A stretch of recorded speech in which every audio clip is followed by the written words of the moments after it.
Now that you understand implementation governance and how to keep delivery aligned through architecture contracts, compliance reviews, and guardrails, you are ready for the final phase that separates mature enterprise architecture from one-time transformation theater.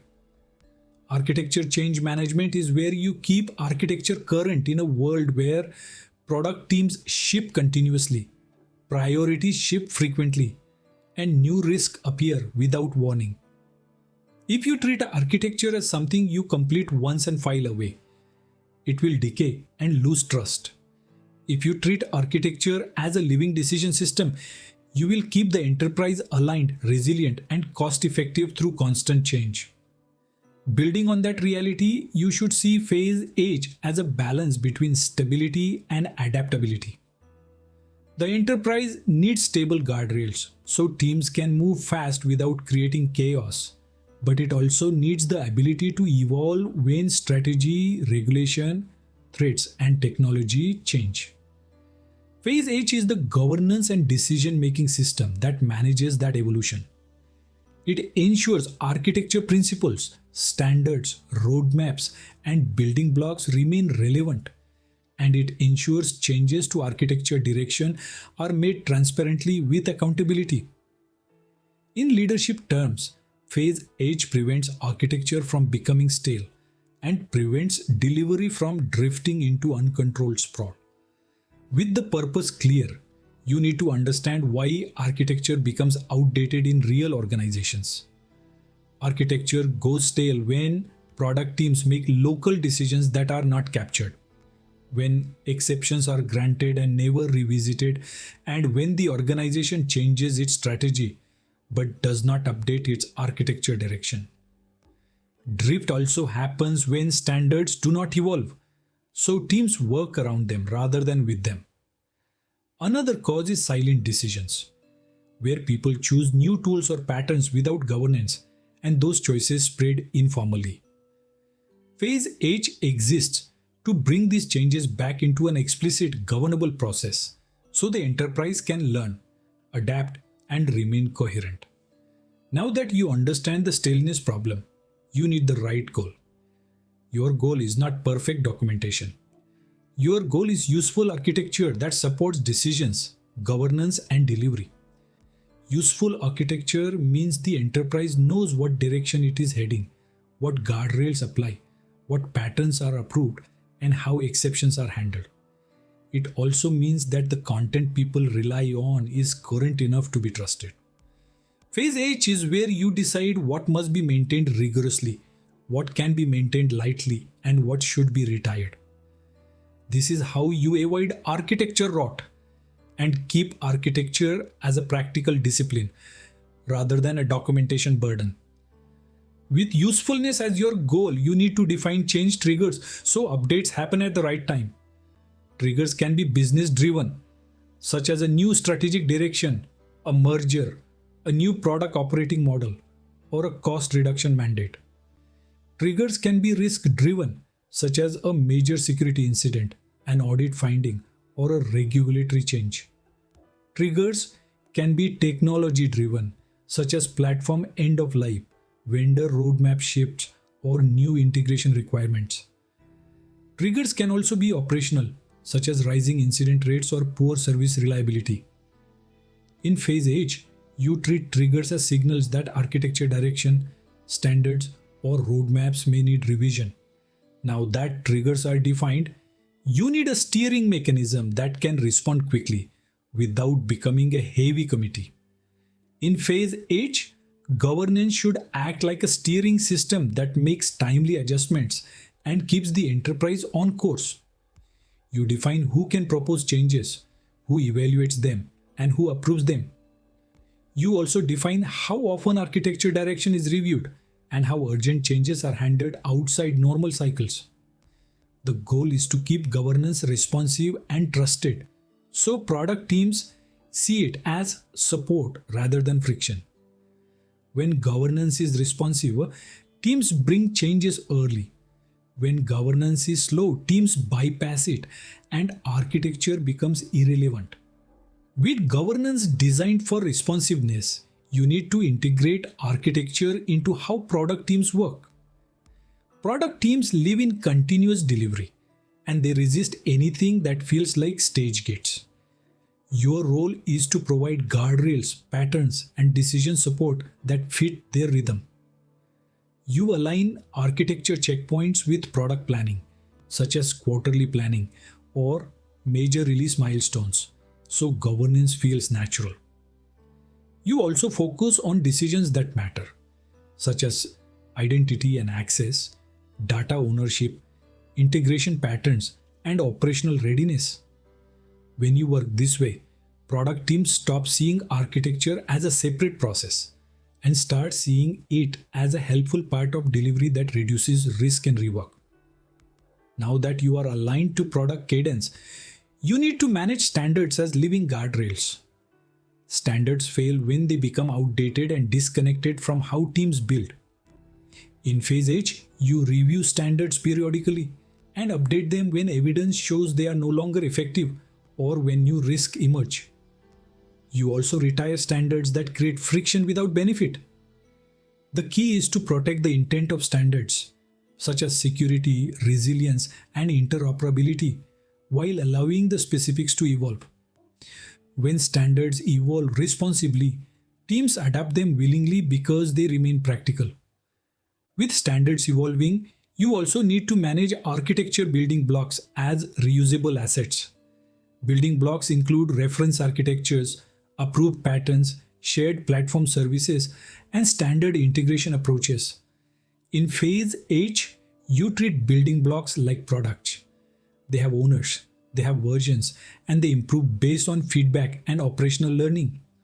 When building blocks improve, delivery speed improves because teams reuse proven approaches. When building blocks stagnate, teams invent their own solutions and sprawl increases. Managing building blocks is one of the most effective ways to keep architecture current because it directly shapes how teams deliver day to day. Now that building blocks are managed, you must control exceptions over time because exceptions are where drift hides. Phase H includes an exception lifecycle where exceptions are reviewed, renewed, retired, or converted into new standards when they prove valuable. You establish time limits, review triggers, and clear exit criteria. You also track patterns in exceptions because repeated exceptions may indicate that a standard is unrealistic or that the enterprise needs a new approved approach. This is how you keep governance fair and evidence-based. You are not fighting exceptions. You are learning from them while still controlling risk and reducing long-term complexity. With exceptions controlled, you need to keep the roadmap current because roadmaps decay quickly when priorities shift. Phase H includes periodic roadmap refresh, where you validate that sequencing still makes sense, that dependencies remain accurate, and that work packages still align to outcomes. You also adjust based on delivery learning, such as new constraints discovered during migration or new opportunities unlocked by platform improvements.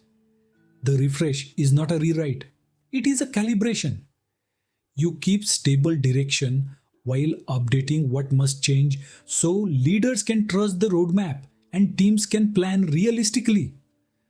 Now that roadmaps are refreshed, you need decision records and traceability because fast change requires strong memory. When the enterprise forgets why decisions were made, it repeats debates and slows down. In phase H, you keep decision records current, especially for major platform decisions, security guardrails, data ownership, and integration approaches. Traceability allows you to show how changes align to principles and outcomes, and it supports governance and audit needs. This makes architecture more trustworthy because it is transparent, and it makes change faster because teams can understand the reasoning and move forward without re-arguing fundamentals. With traceability in place, you must manage continuous risk because risk is not static. Security threats evolve, compliance expectations change, and operational risk emerge as systems scale. Phase H includes monitoring for risk signals and updating architecture guardrails and standards accordingly. For example, If identity attacks increase, you strengthen identity and access standards. If operational incidents increase due to integration fragility, you update integration patterns and observability requirements. This is leadership level risk management because you are not reacting incident by incident. You are updating enterprise guardrails to reduce the likelihood and impact of future issues. Now that you have the mechanics, imagine you are managing architecture change for a cloud environment as adoption accelerates. Early guardrails may have been sufficient for a small number of teams, but as usage grows, you see new risks such as inconsistent logging, inconsistent network segmentation, and rising cloud spend. Phase H allows you to update standards, strengthen observability requirements, and improve reusable building blocks so teams can adopt safer defaults. You also review exceptions and retire those that are no longer justified. You refresh the roadmap to prioritize improvements that reduce operational incidents and cost spikes. This keeps cloud adoption sustainable and prevents the enterprise from turning cloud into a chaotic cost and risk problem.